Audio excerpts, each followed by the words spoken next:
Shalom, selamat pagi, semangat pagi Bapak Ibu dan Saudara-saudara yang dikasihi oleh Tuhan Yesus Kristus. Kita mengucap syukur dan berterima kasih kita boleh jumpa lagi dalam Sapaan Pagi Bahtera Kasih. Bapak Ibu dan Saudara, Opa Oma anak cucu, sebelum kita memulai seluruh aktivitas kita pada pagi hari ini, dan saya percaya kita semua diberkati pagi ini, maka kita akan merenungkan firman Tuhan dalam Sapaan Pagi.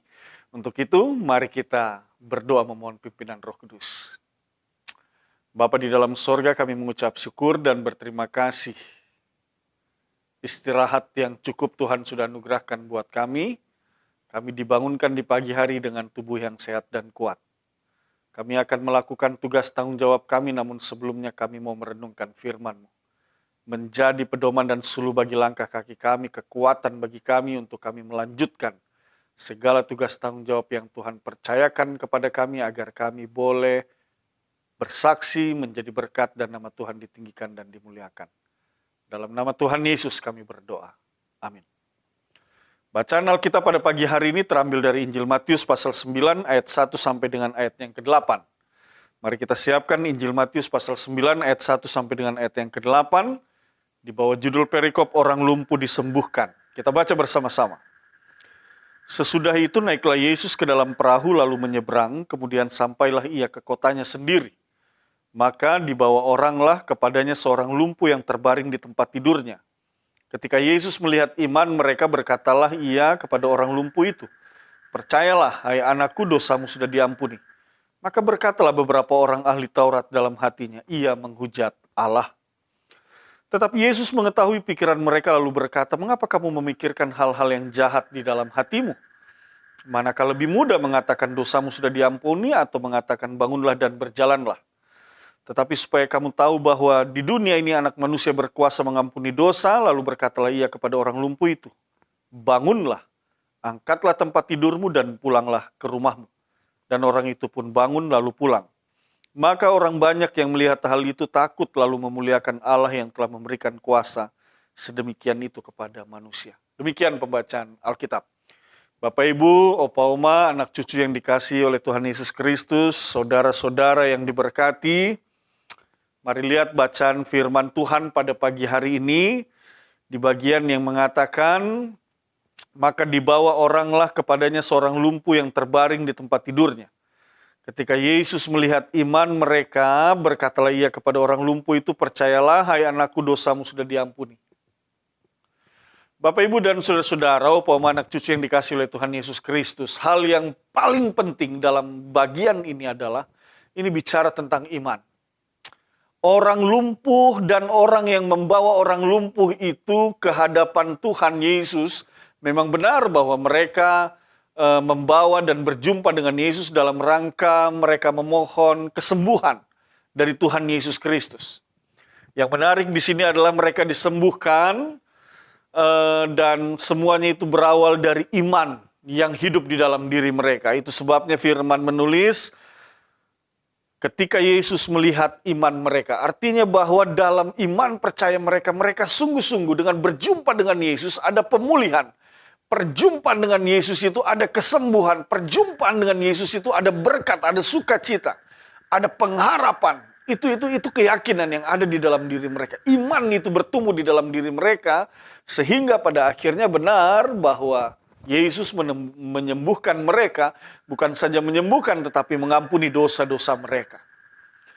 Pembelajarannya buat kita, Bapak Ibu dan saudara-saudara, Opa Oma anak cucu yang diberkati dan dikasihi oleh Tuhan Yesus Kristus, ini satu hal yang sederhana untuk dimengerti, tetapi bukan satu hal yang sederhana memang untuk kita lakukan di dalam kehidupan ini. Ada banyak orang pada saat ini mengaku percaya kepada Tuhan Yesus, mengimani Yesus Kristus adalah Tuhan dan Juru Selamat, mengimani bahwa di dalam Yesus itu ada pemulihan, ada kesembuhan. Tetapi Bapak Ibu dan saudara-saudara, persoalannya adalah iman itu bukan sekedar pengakuan, baik itu mulut maupun di dalam hati, tetapi iman itu juga harus terlihat dengan benar-benar, dengan sungguh-sungguh, nampak dalam seluruh perilaku hidup kita.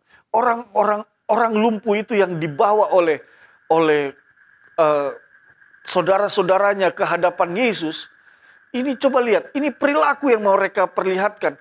Mereka datang mencari Yesus. Persoalannya hari ini adalah apakah iman yang sama bertumbuh di dalam diri kita? Adakah kita mencari Tuhan Yesus di dalam hidup ini? Ataukah menurut kita cukup kita percaya persoalan selesai? Cukup kita imani persoalan selesai. Tetapi perilaku hidup kita tidak mencerminkan bahwa kita beriman kepada Tuhan Yesus. Ini juga menjadi masalah. Oleh sebab itu Bapak Ibu dan Saudara-saudara, ketika engkau mengimani Yesus sebagai Tuhan dan Juru Selamat, maka biarlah perilakumu pun terlihat bahwa engkau sungguh-sungguh mengimani bahwa Yesus Kristus itu Tuhan dan Juru Selamat. Banyak kita juga yang hari ini mungkin bertanya, kenapa Tuhan saya gagal? Kenapa Tuhan saya tidak bisa disembuhkan? Kenapa Tuhan saya tidak bisa dipulihkan? Persoalannya sekali lagi adalah apakah hatimu benar-benar terisi dengan penuh bahwa engkau fokus dan mengandalkan Tuhan Allahmu di dalam Kristus Yesus. Sungguh-sungguh ketika Tuhan Yesus melihat seperti yang Tuhan Yesus melihat iman mereka, iman orang lumpuh itu dan orang-orang yang mengantarkannya, iman yang sama juga terlihat dalam perilaku hidupmu, dalam hatimu, dalam pikiranmu, dalam seluruh perbuatan perkataanmu. Apakah iman yang bertumbuh, iman yang dahsyat itu juga ada di dalam dirimu? Hari ini kita mau diingatkan bersama, kalau engkau merasa bahwa ada banyak persoalan, ada banyak kegagalan, ada banyak hal yang terjadi yang menurutmu kenapa tidak sesuai dengan apa yang diajarkan oleh Alkitab. Alkitab mengatakan mereka yang percaya akan disembuhkan, mereka yang beriman akan disembuhkan, dipulihkan. Mengapa tidak terjadi dengan saya? Maka pertanyaannya adalah sekali lagi, apakah iman yang sama sudah ada di dalam dirimu? Oleh sebab itu Bapak Ibu dan Saudara-saudara, kalau engkau beriman jangan setengah-setengah. Jangan pernah kita meyakini dan percaya kepada Allah di dalam Kristus Yesus itu setengah-setengah. Hari ini kita katakan kita percaya bahwa Tuhan akan membawa anak-anak kita ke masa depan yang baik. Lalu kemudian esok hari, 1 minggu kemudian ada masalah sedikit dengan anak-anak, kita ragu. Apa mau jadi anak-anak ini ya dengan persoalan-persoalan ini? Apakah mereka punya masa depan? Bahkan tidak sedikit di antara kita yang justru kehilangan harapan akan hal itu. Nah ini dia yang mau dikatakan bahwa kita beriman setengah-setengah. Kalau engkau beriman maka yakinilah. Sampai hal itu terjadi engkau yakini terus. Meyakini bahwa semua itu terjadi oleh karena iman percayamu kepada Tuhan, oleh karena Tuhan yang menolong. Dan ini yang harusnya terjadi. Jangan kita sudah bawa ke dalam doa tetapi kita ragu lagi. Kita sudah minta didoakan oleh pendeta, kita sudah berdoa dimintakan oleh pendeta, oleh penatua, oleh diaken, kita ragu lagi. Akhirnya minta doakan si A, si B, si C, satu pendeta, satu kota ini kita sudah minta didoakan tapi masih ragu juga. Itu berarti kita tidak sungguh-sungguh beriman. Coba sekali lagi belajar lagi dari orang lumpuh dan orang yang membawanya. Mereka berjumpa dengan Yesus dalam satu keyakinan iman percaya. Ada kesembuhan dan ada pemulihan. Dan Yesus melihat iman yang bertumbuh di dalam diri mereka. Pada akhirnya apa yang terjadi? Tuhan Yesus pun berkata, bangunlah, angkatlah tempat tidurmu dan pulanglah ke rumahmu. Firman Tuhan menegaskan dan orang itu pun bangun lalu pulang. Coba lihat, mereka disembuhkan dan dipulihkan oleh karena iman yang bertumbuh di dalam diri mereka. Dosa-dosa mereka diampuni. Mereka kembali dilayakan, dikuduskan dan disucikan sehingga mereka layak di hadapan Allah dan mereka menerima anugerah penyembuhan, pemulihan dan keselamatan yang berasal dari Allah di dalam Kristus Yesus Tuhan dan Juru Selamat. Saya percaya juga hal yang baik bisa terjadi dalam hidup kita. Anugerah keselamatan, pertolongan, pernyataan Allah yang mendatangkan sukacita, kebahagiaan, dan damai sejahtera itu dapat terjadi dalam hidup kita. Dapat terjadi dalam kehidupan keluarga kita. Kalau kita merasa hari ini kok suami saya kurang diberkati, istri saya kurang diberkati, keluarga kami kurang diberkati, anak-anak kami kurang diberkati, maka belajarlah dengan beriman sungguh-sungguh sepenuhnya kepada Tuhan. Tuhan tidak pernah merancangkan sesuatu yang tidak baik dalam hidup kita. Dalam masa depan kita, Tuhan merancangkan sesuatu yang baik. Ia menyediakan segala sesuatu yang baik dalam seluruh perjalanan hidup kita. Tetapi persoalannya adalah kita percaya atau tidak, itu yang menjadi soal. Oleh sebab itu sekali lagi, kalau engkau ingin suamimu diberkati, istrimu diberkati, orang tuamu, anak-anakmu diberkati, keluargamu penuh dengan sukacita, kasih karunia, rahmat, damai sejahtera dan berkat Tuhan, berimanlah dengan sungguh-sungguh. Ajak mereka, ayo Pak kita beriman dengan sungguh. Ayo Ma, kita beriman dengan sungguh. Ayo anak-anak kita beriman dengan sungguh. Mengimani Tuhan dengan sepenuhnya di dalam hidup kita itu tidak akan membawa kerugian. Tetapi itu justru akan membawa keberuntungan, sukacita, berkat, damai sejahtera Tuhan yang akan kita alami di dalam hidup ini. Yang kedua Bapak Ibu dan Saudara-saudara, dalam dalam pernyataan Tuhan Yesus di pembacaan ini rupa-rupanya itu memancing beberapa orang ahli Taurat yang berpikiran negatif tentang Tuhan Yesus. Misalnya saja pada ayat yang ketiga, maka berkatalah beberapa orang ahli Taurat dalam hatinya, ia menghujat Allah. Tetapi Yesus mengetahui pikiran mereka lalu berkata, mengapa kamu memikirkan hal-hal yang jahat di dalam hatimu? Manakah lebih mudah mengatakan dosamu sudah diampuni atau mengatakan bangunlah dan berjalanlah? Tetapi supaya kamu tahu bahwa di dunia ini anak manusia berkuasa mengampuni dosa, lalu berkatalah ia kepada orang lumpuh itu, bangunlah, angkatlah tempat tidurmu dan pulanglah ke rumahmu. Bapak, Ibu, dan saudara-saudara, bagian ini seringkali diajarkan tentang bagaimana supaya kita itu jangan memiliki hati yang negatif tentang orang lain. Itu sesuatu yang ajaran yang benar.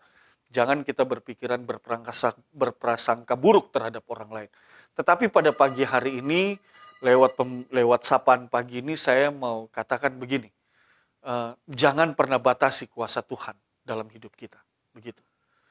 Orang-orang ahli-ahli Taurat itu dalam bagian bacaan kita ini melihat bahwa Yesus tidak boleh lakukan itu sama saja menghujat Allah. Itu berarti mereka membatasi kuasa yang ada di dalam diri Yesus.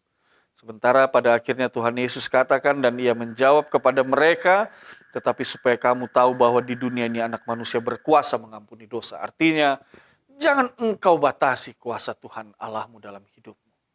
Jangan engkau ragukan kuasa Allahmu di dalam hidupmu. Dalam Kristus Yesus Tuhan dan Juru Selamat, jangan engkau pernah ragukan dan membatasi. Allah di dalam Kristus Yesus Sang Juru Selamat melampaui berbagai apa yang kita pikirkan. Segala sesuatu justru yang tidak kita pikirkan, ia sudah menyediakan yang terbaik buat kita. Oleh sebab itu jangan pernah membatasi kuasa Allah di dalam hidupmu.